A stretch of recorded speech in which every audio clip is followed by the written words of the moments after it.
Welcome back to the Netherlands. Tugno kayo no. Super. I'm still sleeping. Hindi ka tingog si Bibi. How is your travel, BP, from the Philippines?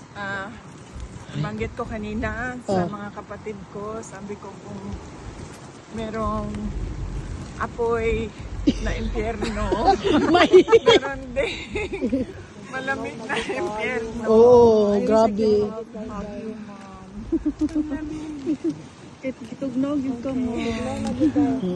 Thank you for coming and showing your support to President Duterte. Tapos nagsabi siya na, kasi nabanggit ko kanina na merong mga Filipinos dito sa labas ngayon. Sabi niya na nakailang ulit na daw siya nasabi sa inyo na natanggap niya daw lahat ng messages niyo, na tanggap niya rin ang mga prayers ninyo, and do not daw parang sacrifice your health staying out in the cold.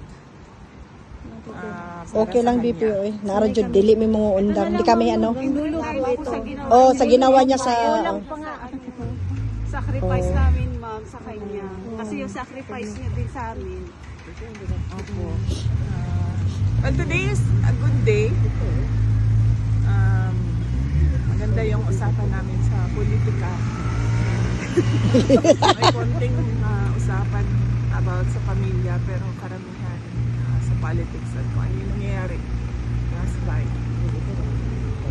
matagal-tagal ka din hindi nakabisita no BP. Oh yes ma'am, ngayon ang ininom niya ma'am is Sprite Zero. Nag-iba na naman si ano, si tatay ng ano. Zero lang siya, no? No sugar kasi diabetic siya. So, Ma'am, bawal nagtatry ang siya sugar. uminom ng siya. Kanina wala ma'am ang ininom. Pero umiinom naman siya. Yes, oo.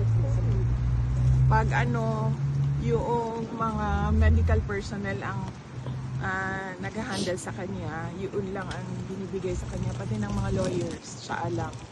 At syempre kami. Po eh. Ma'am, Kamusta po si Tatay Digong after sa third run? Oo, thank you. Madami ang sumali sa fun run. Oo Meron nga. ng iba pa na hindi tiga Davao na pumunta doon para sumali sa fun run. Mga taga ano BP, taga Glan, daghan nga to, Glan Sarangani. Oo. Papasalamat kami sa mga organizers. It was led by yung girlfriend ni ni Mayor Baste, si Kate. Si Kate, Cinderella. si Ma'am Kate. Oo, siya ang nag-organize noon, tapos tinulungan sila yung grupo niya ang nag-organize noon, tinulungan sila ng On Any Sunday Rider. So nagpapasalamat kami sa second Mayor Rodrigo Duterte Fund Run. At papasalamat din kami sa mga sumuporta dahil tinulungan nila yung dalawang charitable organizations na mag-benefit doon sa fund run. Ma'am, pwedeng mag-question.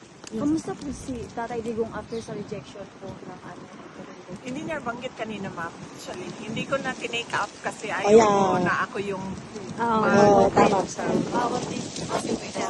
Talagang na tayo ng